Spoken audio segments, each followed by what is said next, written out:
They run it with McKinnon. And he stopped immediately there. McKinnon officially no gain on the play, and it's second down.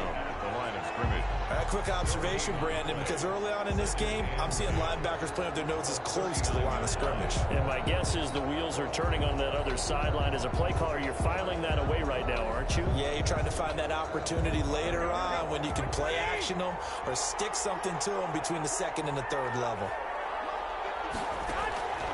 Garoppolo to throw on second down. Pressure brought in, and the Falcons get there for the sack. And we talk about players blitzing all the time. I often laugh and sometimes call it just straight-ahead pursuit. What a running start right back to the backfield for him. Yeah, it really didn't give anybody a chance to get up there and stop him. No, I mean, that's really, really difficult. You're asking a whole lot anyway, but when he gets that kind of a start and comes through clean, oftentimes the advantage definitely goes to the defensive. And the pressure gets to him again. And that's Grady Jarrett who forced his way through to register the sack. I remember when I was a kid and all I wanted was a nickel so I could get that soda down at the fountain. And guess what? The nickel came into play well. 5 defensive backs, they covered well, allowed for the sacks. Sodas were a nickel when you were a kid? No, I just needed the extra nickel so I could pay the proper price. Okay, how much were they? A dime? About 15 cents. Well, a nice return that time, gets 12 yards back.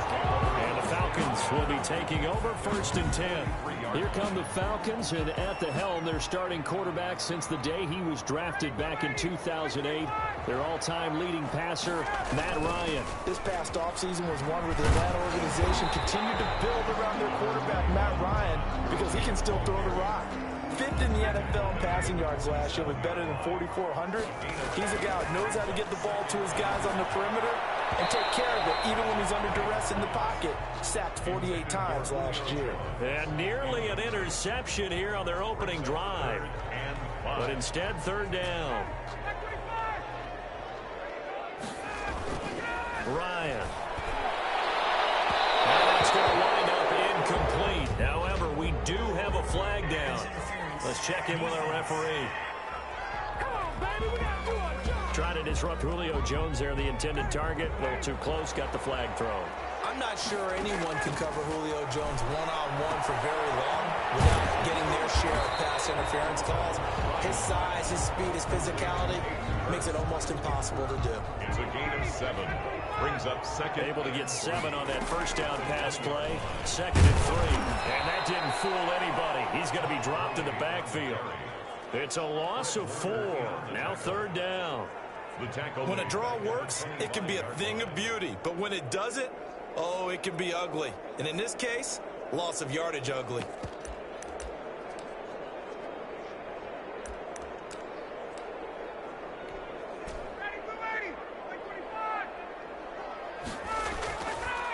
On 3rd down, Ryan. It's caught. Jones.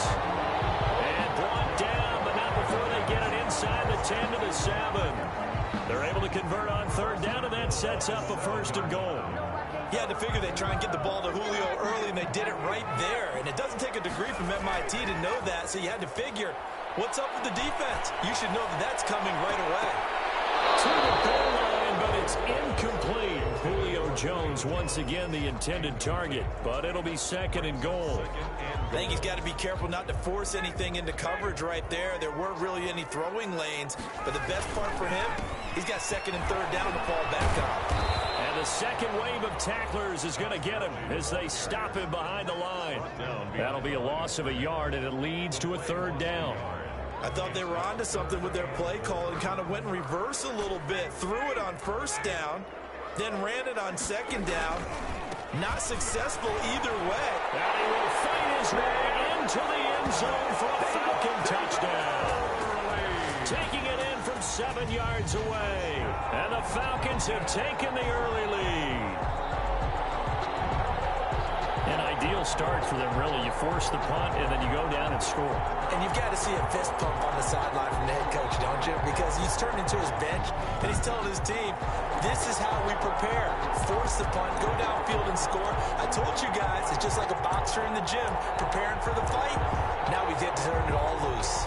Dan Quinn's told his offense, let's try and get 2 more. Ryan. And they don't get it. They tried for the two-point conversion there, but unsuccessful. Keep the score, Falcons 6. Should have been picked. Probably doesn't matter on a two-point conversion, but still, as a former DB, you want to grab that ball when you can, don't you? You certainly do, and don't say it, because I know you're thinking it. Don't say it. What am I thinking? You know I know what you're thinking. Well, if he'd had hands, he'd be playing on offense, right? That's true. You've said that before. And a nice return sets him up pretty good here right at the 30-yard line. The Niners take over 1st and 10 at their own 30-yard line. The San Francisco 49ers coming back out here. You know, this team, of course, the defending champs in the NFC last year, not finding the path to be quite as easy in 2020. Losing in Week 5, and really, in surprising fashion, 43-17 at home. They lose to Miami. And they had Jimmy Garoppolo. And time finally runs out. He can't get rid of the football. He's taken down. That sack was by Isaiah Oliver from his quarterback position. It's 2nd down.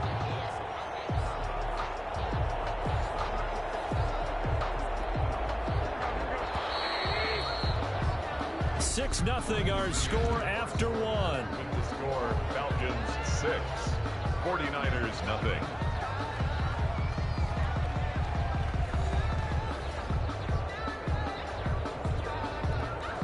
Sacks, a growing theme in this first half. This is 2nd and long. Working from the gun, Garoppolo completes it to the tight end, Kittle. And he's taken down. It's a gain of 3 from the 17 to the 20. Only 3 yards on the catch. It's 3rd down. 3rd down.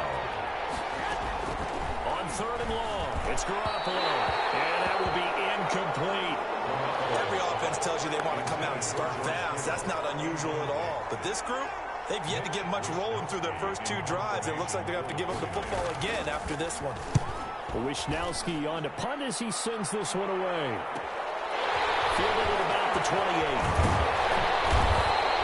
A nice return that time of about 14 yards.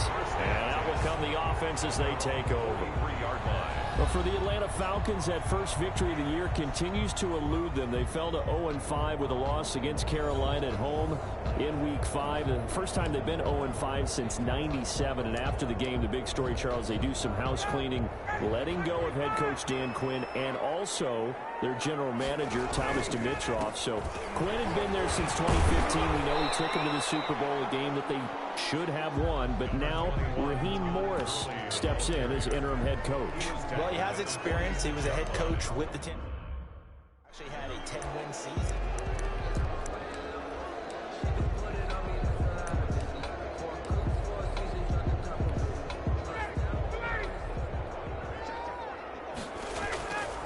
Play action. Ryan looking deep for Julio. And that is incomplete. He was looking for Julio Jones, his Pro Bowl receiver, and it's 3rd down. Oh, man, that was close. The opportunity to change momentum, big play, right in his hands, unable to come down with it. A sigh of relief, no doubt, on offense if that fell harmlessly to the ground. Well, shot taken on 3rd down, but it's going to wind up incomplete. And this is what you want to see from a defense. Give up an opening drive touchdown, that's fine. But how about them going back out there, recommitting themselves to the task at hand, and forcing a 3 and out and giving the ball back to their offense. A slant to Jones. And he is tackled inside the 40, not quite to the 35. Facing a 4th down, they come away with 18 yards and the 1st down conversion. Catch there by Julio Jones, and let's face it, we're almost running out of ways to say he's great. So let's put it into this context. 3rd among active players in receiving yards, starting 2020, just 852 yards behind tight end Jason Witten. Ryan going to get this complete to Hurst. And he's got this down almost to the 20 before he's dropped. Another strong gain on the last 2 plays. They've moved it a combined 33 yards. One of the advantages of zone defense, as I remember it, is being able to see the play develop in front of you. One of the disadvantages, when they find those levels where they can hit you with it, sometimes behind the corner and in front of the safety, it makes it tough to defend. Lions throw caught by Jones. And this one goes nowhere. Losing yardage back at the 22. He was unable to shake free there, and they'll cover him for a loss of a yard. If you're a selfish player and you're throwing the ball, you're cool with the completion. Maybe not so cool with the yardage loss, though, huh? Yeah, you went backwards on the yardage. That kind of works like a sack. Rush coming, and he's taken down. Getting the sack to 227-pound linebacker KINGalexander. Well, that play was the very definition of fast, quick, and in a hurry. Suddenly, he was there. Yeah, blink of an eye, that happened fast, and a big sack.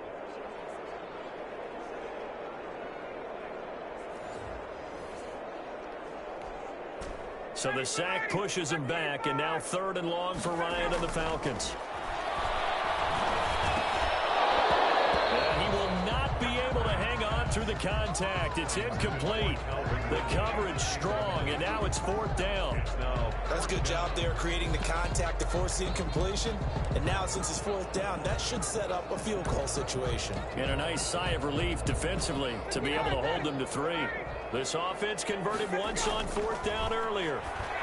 Now they're out there again to try once more. He's going to have the hook up to Gage. And unable to break away. They stop him a few yards. Well, their first 4th down attempt earlier was successful. This one backfires for a turnover on downs. I like their aggressiveness. I like what they're doing. They got it the first time they went for it. Why not a second time? I don't think they'll be daunted from attempting it again. If you're on the defensive side of the ball, though, any 4th down stop is a big momentum play.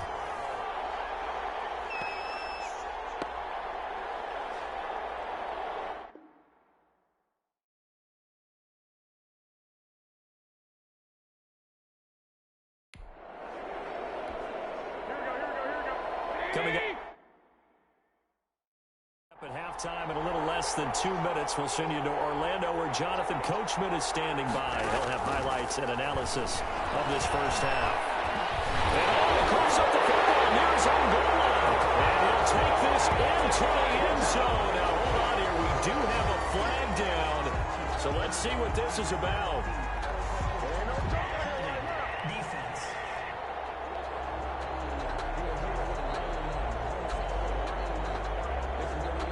So they obviously declined that, and it is a touchdown. They still have the option, but let's face it. There's no option. There's no option when you score a touchdown. An easy call for them. They go play action now. Ryan looking end zone, but it's incomplete. No good. So now, Charles, 2 touchdowns, 2 tries, and 2-point conversions, and both failed. And you want to say, let's go ahead and run the kicker out there from now on. But the problem is you're chasing points at this stage. So now you've got to dial up more 2-point conversions and hope you're successful from here on out. And we see